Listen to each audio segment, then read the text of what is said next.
Livro dos Espíritos, capítulo 2 da encarnação dos Espíritos. Objetivo da encarnação.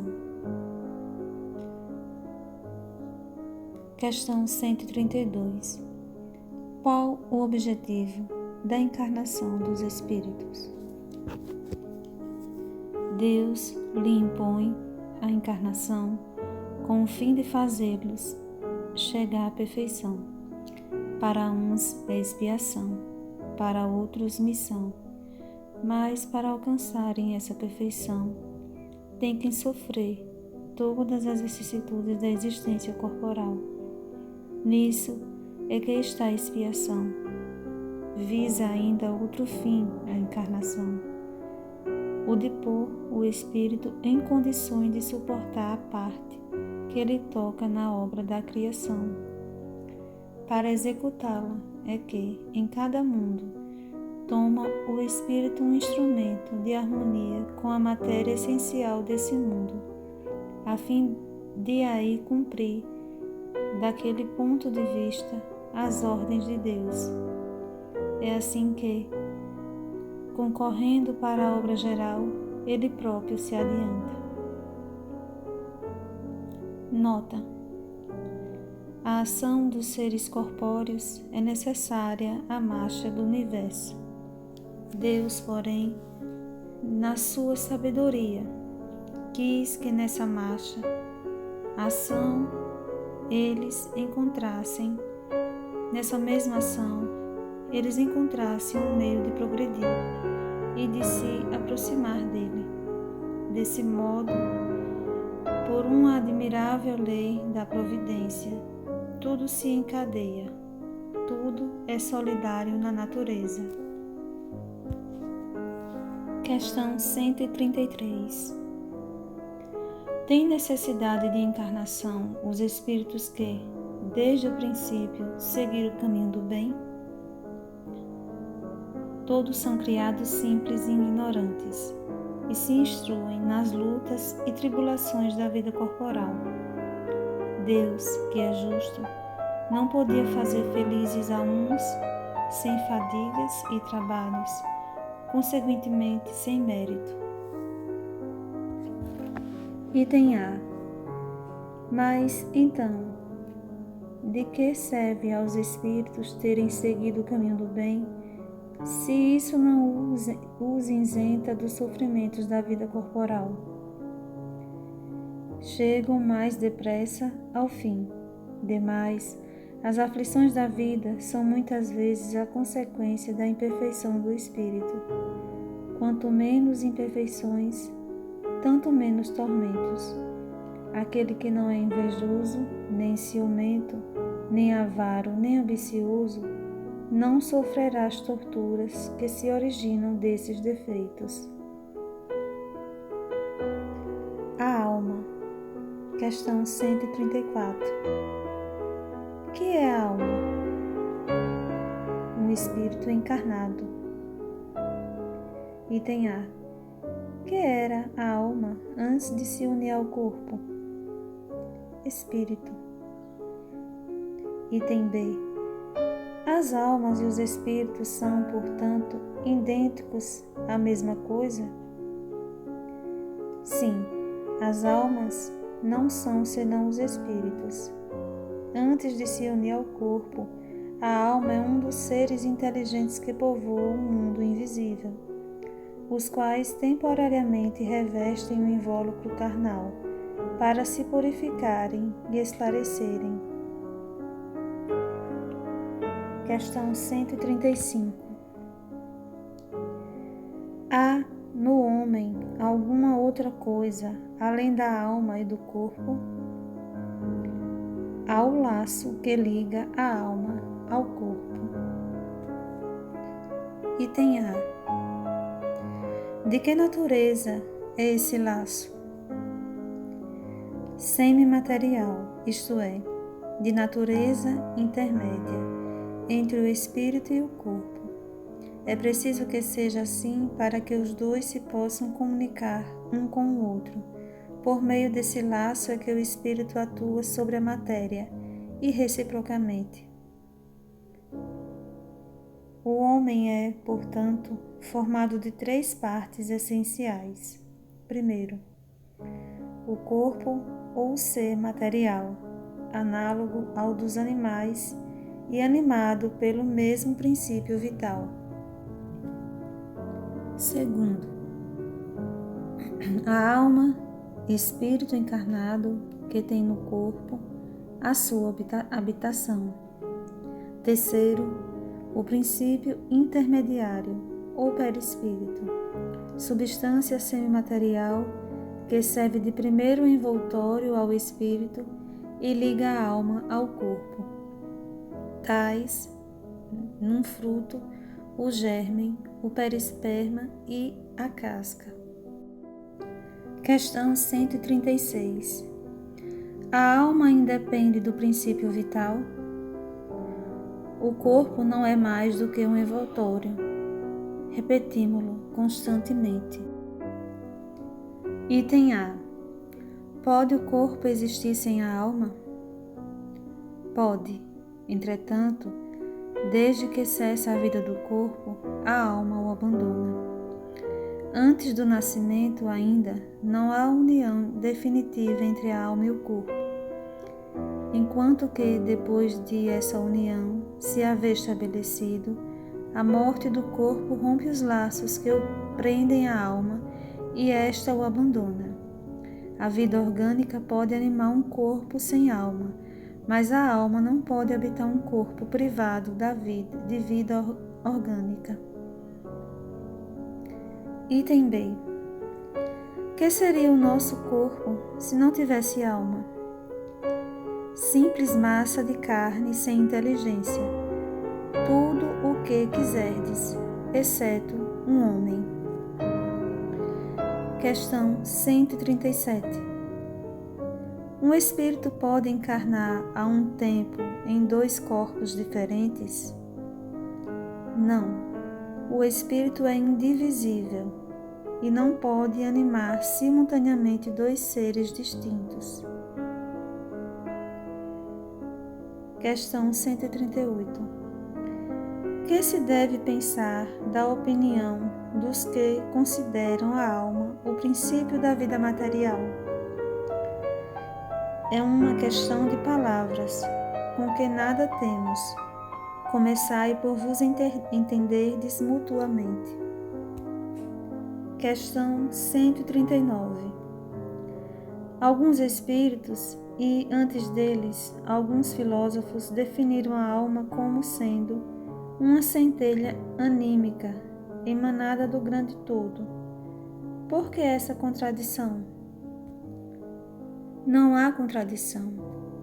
Tudo depende das acepções das palavras. Por que não tendes uma palavra para cada coisa? Nota. O vocábulo alma se emprega para exprimir coisas muito diferentes. Uns chamam alma ao princípio da vida, e nesta acepção se pode com acerto dizer, figuradamente, que a alma é uma centelha anímica emanada do grande todo. Estas últimas palavras indicam a fonte universal do princípio vital, de que cada ser absorve uma porção e que, após a morte, volta à massa de onde saiu.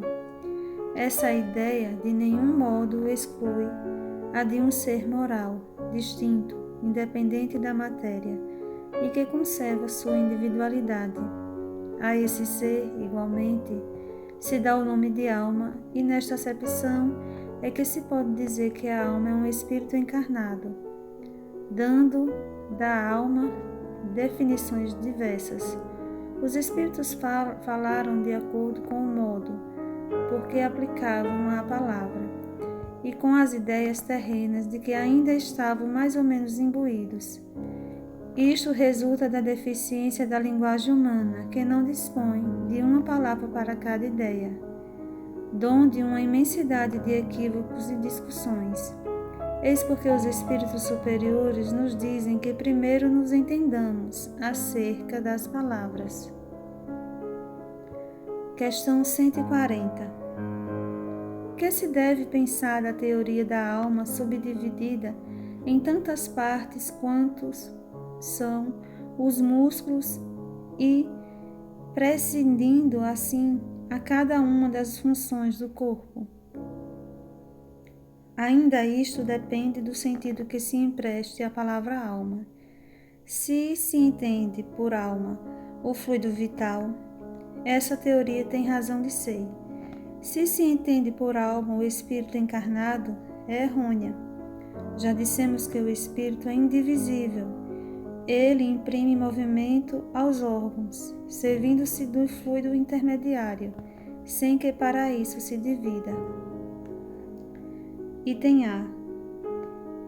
Entretanto, alguns espíritos deram essa definição. Os espíritos ignorantes podem tomar o efeito pela causa. Nota: a alma atua por intermédio dos órgãos, e os órgãos são animados pelo fluido vital, que por eles se reparte, existindo em maior abundância nos que são centros ou focos de movimento. Esta explicação, porém, não procede, desde que se considere a alma como sendo o espírito que habita o corpo durante a vida e o deixa por ocasião da morte. Questão 141. Há alguma coisa de verdadeiro na opinião dos que pretendem que a alma é exterior ao corpo e o circunvolve? A alma não se acha encerrada no corpo, qual pássaro numa gaiola. Irradia e se manifesta exteriormente, como a luz através de um globo de vidro, ou como o som em torno de um centro de sonoridade. Neste sentido, se pode dizer que ela é exterior, sem que por isso constitua o envoltório do corpo. A alma tem dois invólucros, um sutil e leve, é o primeiro, ao qual chamamos perispírito, outro grosseiro, material e pesado, o corpo. A alma é o centro de todos os envoltórios, como o germe em um núcleo, já o temos dito. Questão 142. Que dizeis desta outra teoria segundo a qual a alma, numa criança, se vai completando a cada período da vida? O espírito é uno e está todo na criança, como no adulto. Os órgãos ou instrumentos das manifestações da alma é que se desenvolvem e completam. Ainda aí tomam o efeito pela causa. Questão 143. Por que todos os espíritos não definem do mesmo modo a alma? Os espíritos não se acham todos esclarecidos igualmente sobre estes assuntos. Há espíritos de inteligência ainda limitada, que não compreendem as coisas abstratas. São como as crianças entre vós. Também há espíritos pseudo-sábios que fazem alarde de palavras para se imporem, ainda como sucede entre vós. Depois, os próprios espíritos esclarecidos podem exprimir-se em termos diferentes, cujo valor, entretanto, é substancialmente o mesmo, sobretudo quando se trata de coisas que a vossa linguagem se mostra impotente para traduzir com clareza. Recorre então a comparações que tomais como realidade.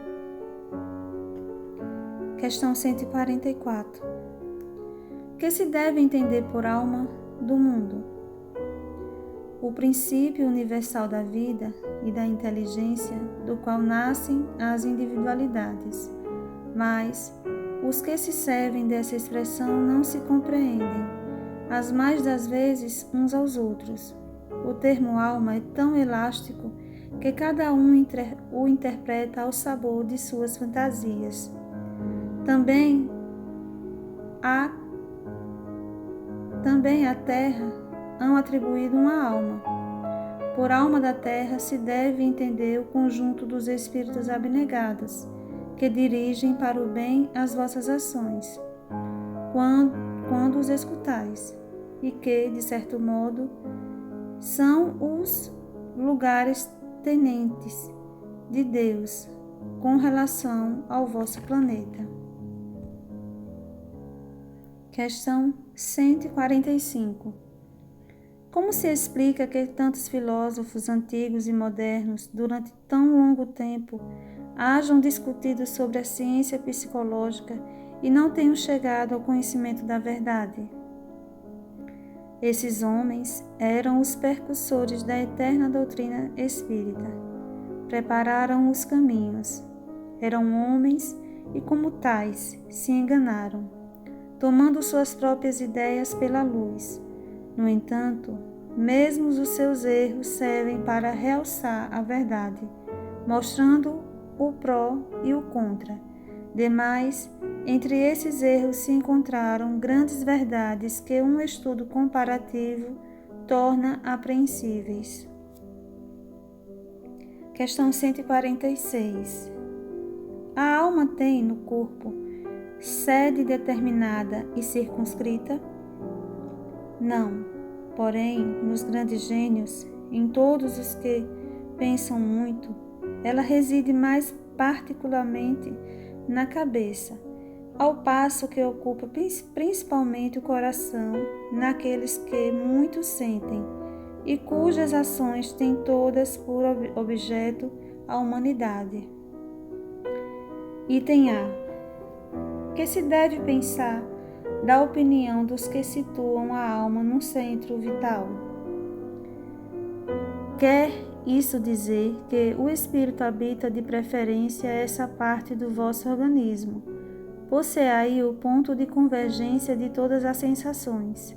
Os que a situam no que consideram o centro da vitalidade, esses a confundem com o fluido ou princípio vital.